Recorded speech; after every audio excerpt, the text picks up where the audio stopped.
This comes as the White House takes down another drug boat in the area, while the president confirms he has authorized CIA action inside of the regime.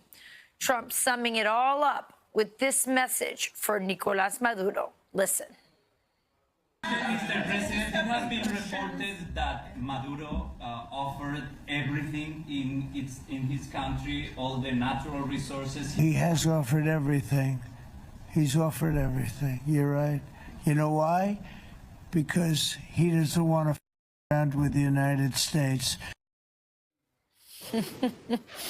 Wow. How large are Venezuela's oil reserves? Have you ever wondered about the vast oil reserves of Venezuela and what they mean for the world? Venezuela is home to the largest proven oil reserves globally, estimated at around 303 billion barrels as of 2024 to 2025. These reserves are primarily found in the Orinoco Belt, a region known for its extra-heavy crude oil.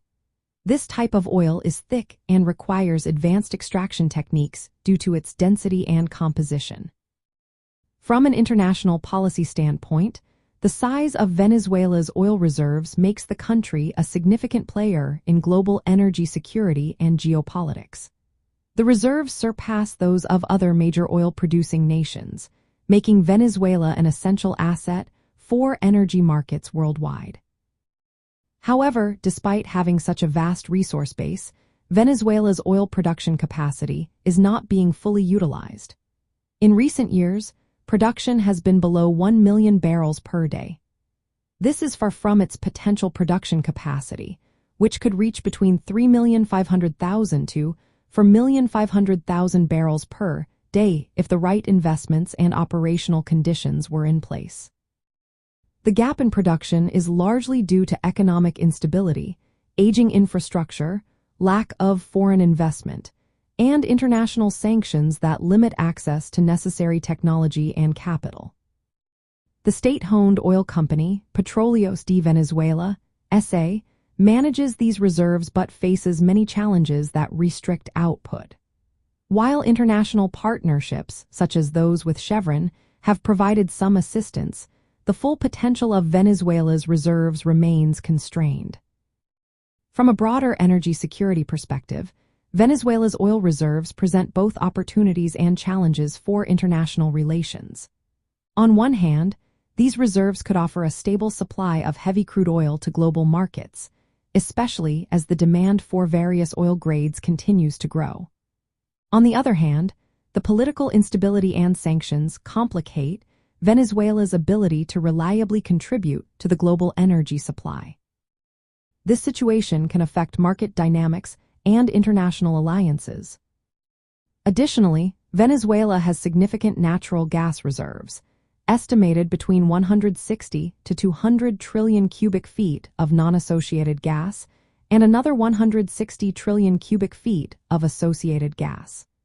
This further highlights Venezuela's potential role in regional energy development and diversification beyond oil. In summary, Venezuela's oil reserves are the largest in the world at about 303 billion barrels. However, realizing their full potential depends heavily on addressing internal economic and political challenges, lifting sanctions, and attracting foreign investment. This scenario has major implications for international energy security and geopolitical strategies involving Venezuela and its global partners. Necessarily ask for a declaration of war. I think we're just going to kill people that are bringing drugs into our country. Okay? We're going to kill them. Ordered the USS Gerald Ford and its strike group to the waters off of South America to bolster President Trump's efforts to destroy all boats allegedly carrying illegal and deadly narcotics marked for the United States. Meanwhile, the Pentagon confirmed the U.S. military destroyed a Tren de Aragua boat in the Caribbean that was suspected of trafficking illegal narcotics into America. It marks the 10th strike on suspected drug boats since September, as Venezuelan President Nicolás Maduro is now pleading with the United States not to engage in what he is calling, quote, a crazy war. In August, the Justice Department announced it was offering a $50 million reward, leading to the arrest and conviction of Maduro on drug trafficking charges. Joining me now with more on President Trump's battle with drug traffickers from Mexico and Venezuela is Maduro opposition leader and 2025 Nobel Peace Prize winner, Maria Corina Machado. Continues to escalate military pressure against Venezuela as a U.S. warship docked in Trinidad and Tobago's capital yesterday. You can see it right there off the waters. So government officials from both countries say the USS Gravely is going to stay right there until Thursday so they can carry out what they're calling joint training exercises. But let's think about it this way. That parking spot is just miles away from its neighboring Venezuela. The Venezuelan government calls the positioning a hostile provocation and a serious threat to peace in the Caribbean. But the U.S. government says this is all just part of a campaign to fight drug trafficking and narco-terrorism. President Trump has claimed, without providing a lot of evidence, that Venezuelan President Nicolas Maduro is the ringleader of the organized crime gang Tren de Aragua. So let's go live to CBS News senior national security correspondent Charlie D'Agata. Charlie, you can probably guess what my first question is going to be. Is there a possibility of land strikes? There's absolutely a possibility of land strikes. Reed. Something very bad is about to happen in Venezuela, and if Maduro has any sense, he should be shaking in his boots. As we speak, the US is gathering a massive military force in the Caribbean that has one single target: Nicolas Maduro. Aircraft carriers, American bombers, and much more are on their way. If Maduro is not careful, the buildup could spell the end of his regime.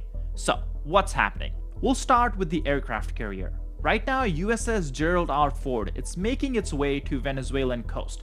This comes just a day after President Trump announced that he's looking at land strikes inside the country. Take a listen. The next step in this war on cartels, and are you considering options, are you considering strikes on land? Well, I don't want to tell you exactly, but we are certainly looking at land now because we've got the sea very well under control. We've had a couple of days where there isn't a boat to be found. If you have SNAP or Medicaid. This morning, Hurricane Melissa on the cusp of slamming into West Jamaica. The monster Category 5, the strongest storm to ever hit the nation, bringing life-threatening winds up to 175 miles per hour, up to 40 inches of rain, and up to 13 feet of storm surge. At least 3 already killed during storm preps on the island. Sparks flying out of damaged power lines, residents hunkering down. Some American tourists trapped after all major airlines shut down, including Charleston, South Carolina resident Zykalyn Coley. It's very nerve-wracking being stranded on an island. You don't know anybody. Jonesboro, Arkansas residents Maritza Caver Blake and her husband were on the island celebrating their 10-year anniversary, now unable to get home to their 4- and 8-year-old kids. We've been praying a lot. They were expecting their parents back on Sunday. We don't want to tell them Mommy and Daddy is stuck in another country. Air Force hurricane hunters trying to fly into the eye of the storm, capturing this stunning video. The eye wall nearly vertical, the turbulence so severe they were forced to turn back. Now, authorities are begging everyone to stay indoors until this storm passes. All of the cleanup and rescue efforts are only going to begin once it's safe. Until then, quickly formed there, slow moving. It could bring 40 inches of rain.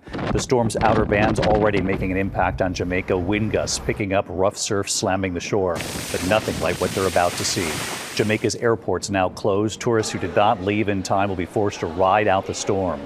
Hurricane hunters trying to fly into the eye of the hurricane. NOAA says the turbulence inside was so strong, one of the flights had to turn back. Tonight we have the newest models here, Melissa's track after it hits Jamaica. And we have learned at this hour the U.S. Navy now evacuating 1,000 non-essential personnel, family members and residents from Guantanamo Bay. ABC's Ike Ajachi leading us off from Kingston, Jamaica tonight. Sunday night. I know you described flying into the eye as mesmerizing and also heart-sinking. Tell us more about what it was like on that flight. Yeah, definitely. It was what I would say as sinisterly serene in that you're in the eye, this oasis of calm at the middle of an atmospheric whirlpool, buzzsaw winds all around you, only 5 miles away in any direction. And yet where I was, I could see the stars twinkling overhead. The winds were calm, the air was clear. It was weirdly peaceful, and yet sobering to know that all around me, absolute chaos was beginning to manifest and unfortunately heading the direction of Jamaica. Now, the eye wall itself was pretty bumpy. The eye wall is that innermost ring of winds. And of course, the turbulence was throwing us up, down, left, and right. It was reminiscent of being on a roller coaster with a blindfold. Couldn't see anything given how it was nighttime. But being in the eye was an unreal experience as a meteorologist and as a scientist, but as a human, very heart-sinking. Yeah, and Matthew, I know you also said that the storm is, I think this is a quote from you, scientifically stunning and horrifying from a humanitarian standpoint. We've been talking about it all day, but what is your biggest concern as this thing moves over Jamaica?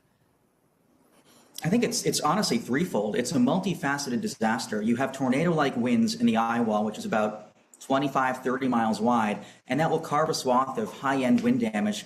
Really, any home that's not impeccably constructed will likely fail. Building failures will be common, some reduced entirely to rubble, and then trees will be snapped, uprooted, denuded, shredded, and so the landscape won't look the same for at least 10 plus years. At the coastline, surge is coming ashore, up to about 10 to almost 13 feet in some spots, and then inland up to 3 feet of rainfall, washing out roadways, making some routes inaccessible, and really cutting off some communities. Venezuela, amid rising tensions, President Donald Trump shared footage of the U.S. military operation in the Caribbean Sea, where Washington struck a vessel allegedly carrying illegal narcotics bound for the U.S.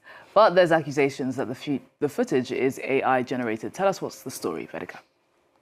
That's right. According to Venezuela's Communications Minister Freddy Nanez, the US is using AI-generated footage in order to fabricate a war narrative. Now, for reference, this is the video posted by US President Donald Trump on his Truth Social, showing the strike that killed 11 people on what he said was a drug-carrying vessel allegedly operated by Tren de Aragua, which the US deems a terrorist group. But if we go back to the Venezuelan minister, he took to X and Telegram to accuse Washington Secretary of State Marco Rubio of lying to Donald Trump. Now, he said, based on the video provided, it was most likely created using artificial intelligence. Now, whilst he said he couldn't confirm exactly with certainty the tools that were used to create the video, he says that there are several elements to suggest that it is AI generated. Now, in order to cite those and show us those AI giveaways, he attached a screenshot of a conversation that he'd had with an AI chatbot, namely Google's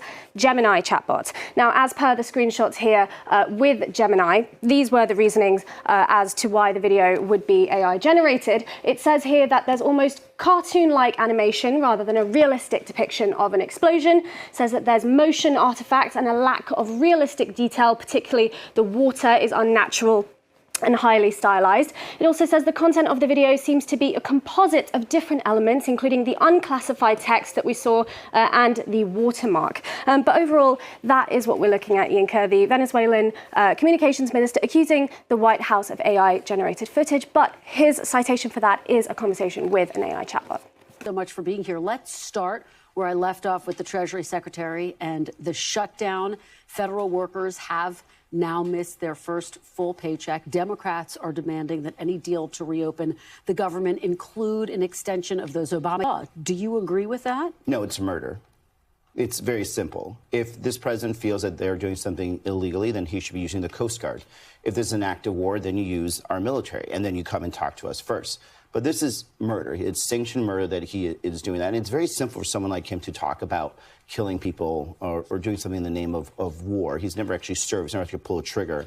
And it's very dangerous what he's doing, both to our international relations, to our friends down in South America, and to these men and women that have to make these calls for a president who has zero understanding about the responsibility someone has when it comes to having to make life and death decisions. It's disgusting what he's doing. Okay, he says he will brief Congress. We'll see how that unfolds. I do want to ask you about something that has gotten... Is moving a military command from Colorado to Alabama. But amidst the usual Trump chaos, he made another announcement that got kind of lost about a military strike in international waters. We just, over the last few minutes, literally shot out a boat, a drug-carrying boat, a lot of drugs in that boat. We have a lot of drugs pouring into our country, coming in for a long time. And we just, these came out of Venezuela and coming out very heavily from Venezuela. A lot of things are coming out of Venezuela, so we took it out. The president later posted a video of that strike to social media. Trump said he had ordered, quote, a kinetic strike against positively identified Tren de Aragua narco-terrorists. He added that 11 people on the boat were killed. Trump claimed the boat was transporting illegal narcotics heading to the United States. Now, here's a map of where the United States is. That small boat was attacked off the coast of Venezuela, which is over 1,000 nautical miles away from here. The United States was obviously well out of range of that boat. Secretary of State Marco Rubio, on the other hand, defended the strike by saying the vessel's destination was probably Trinidad or another country in the Caribbean, which, of course, makes more sense on the map. I mean, Trinidad's only 10 miles from Venezuela by sea. But again, that too is more than 1,000 miles from the U.S. mainland. Who knows where the drugs, if they were there, were going to go next? This morning, Secretary of Defense Pete Hegseth was doing a victory lap, promising more military strikes on narco traffickers, narco terrorists. But now, as we learn more details of the attack, I have to say, this is an enormous scandal that is unfolding right in front of us. This civilian, non-military boat, even if they were committing a crime, was not struck in self-defense.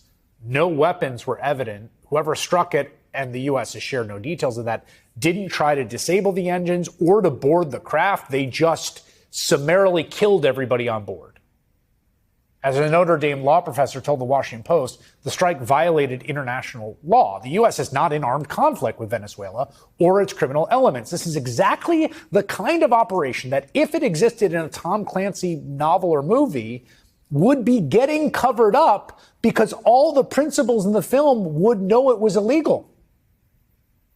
I mean, it certainly seems like extrajudicial murder to me. And again, that's the case even if everything the administration is saying is true. But why would anyone assume that what they say is true? These are the very same people that falsely claimed a man with an autism awareness tattoo and a makeup stylist and a soccer player and a singer were dangerous members of the same Venezuelan Tren de Aragua gang when they grabbed them off the street and shipped them to the Salvadoran gulag. Now, in those cases, Trump's government tried to be the judge and the jury, and now they are executioner too.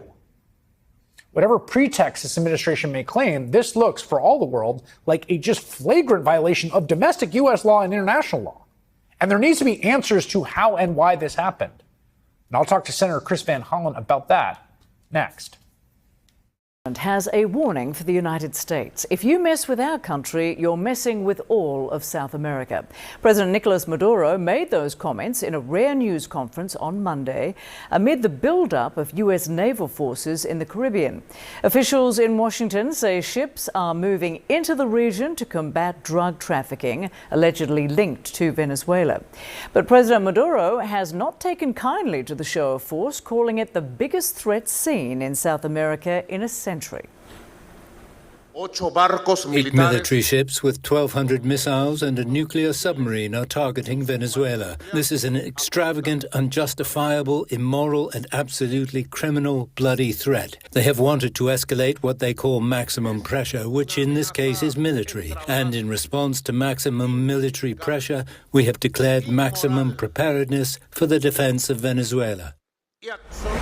Michael Shifter is a senior fellow at the Policy Forum Inter-American Dialogue, and he joins me now from Washington. Appreciate you being with us. My pleasure. Thank you. So why are U.S. warships heading toward Venezuela? What's the likely plan, and how long would you expect this fully loaded U.S. flotilla to remain off the coast of that country? Well, I think it's a matter of speculation about exactly why they're there. The stated reason is to combat drug trafficking. And the president of Venezuela, Nicolas Maduro, has been labeled a narco-terrorist by the Trump administration. And so this is the stated rationale for the presence of this flotilla. But it really is extremely heavy, unusually heavy, unprecedented. So there's a lot of speculation that there may be other objectives in mind, including a strike, a military strike in Venezuela, or possibly even taking out Maduro himself. So I think there's a lot of speculation about what's actually involved, and the flotilla will probably be there for a while, probably another couple of weeks. And Venezuela's dictator Nicolas Maduro is claiming the U.S. plans to invade Venezuela. How likely is that, though? Even a limited strike, perhaps, on the country? Yeah, I think an invasion is really out of the question. There are 4,000 Marines that are on this flotilla. An invasion would require 100,000 troops. Venezuela is a huge country. It's a complex country. It's a big country. And so this is not really realistic. Whether there's a surgical strike on some laboratory or some other target, that's conceivable, but it's not without risk. You don't know what that could set off. And I think the United States has to be extremely careful. I think there's a lot of peril in this, and there could be mistakes, and that could be extremely costly. And Michael, with a $50 million bounty on Nicolas Maduro's head, how likely is it that the US ultimately plans a regime change? And how much tolerance would there be for that in the region if that is indeed the goal here? Well, Maduro is not popular in the region at all, and he's been a destabilizing force. I think most countries would like to see a change in government, would like to see him go, but they're also extremely sensitive to the unilateral military actions of the United States in Latin America, which has an unhappy history in many cases, and I think there would be a strong reaction calling for protection of sovereignty and not intervention, even though that he's not popular. There's no love lost for most governments for Nicolas Maduro. And of course, as you point out, Michael, a lot of speculation, but how likely is it that this is simply a counter-narcotics operation? And if so, why so many US warships?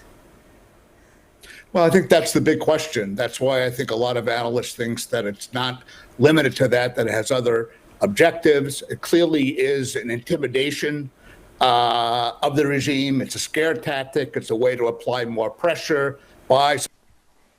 The Washington Post is reporting U.S. Special Operations helicopters and B-52 strategic bombers have been spotted flying less than 90 miles off the coast of Venezuela. Meanwhile, President Trump's authorized the CIA to carry out lethal covert operations inside Venezuela. The U.S. is also continuing to strike what they say are suspected drug boats in the Caribbean, despite growing questions over the legality of the strikes. Stunning development, the U.S. Admiral who commands military forces in Latin America, Alvin Halsey, is stepping down early from his post as head of U.S. Southern Command, reportedly because he had concerns about the U.S. attacking boats in the Caribbean. Halsey is the first African-American commander of Southcom. Earlier this week, President Trump was questioned by a reporter about U.S. military operations in the Caribbean. Mr. President, on Venezuelan boats, I want to ask you, why not have the Coast Guard stop them, which it is empowered by law to do? You know, this way you can confirm who's on the boat and ensure that they're doing what you suspect. Because we've been doing that for 30 years, and it has been totally ineffective. They have faster boats. Some of these boats are seriously, I mean, they're world-class speedboats, but they're not faster than missiles. But we've been trying to do that for years, and so much of the drugs, 25–30%, would come in through the seas. What's the next step in this war on cartels, and are you considering options, are you considering strikes on land? Well, I don't want to tell you exactly, but we are certainly looking at land now because we've got the sea very well under control.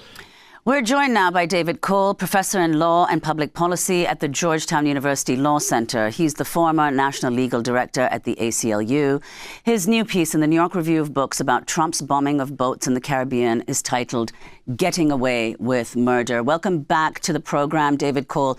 If you could just start out by responding to these attacks and lay out your argument in the New York Review of Books piece, Getting Away with Murder. Sure. You know, we have the power and the authority to make drug smuggling a crime. We have the power and the authority to interdict boats that are bringing drugs into this country. We have the power and the authority to try people. If they're convicted by a jury, they can then be sentenced to a period of time in prison. What we do not have authority to do, what we do not have any legal authority to do, is to just execute people from the skies without any evidence, without any trial, without any showing that they pose some sort of imminent danger to anybody. And yet that's what President Trump is doing. He's taken a metaphor, the war on drugs, and mistook it for an actual war,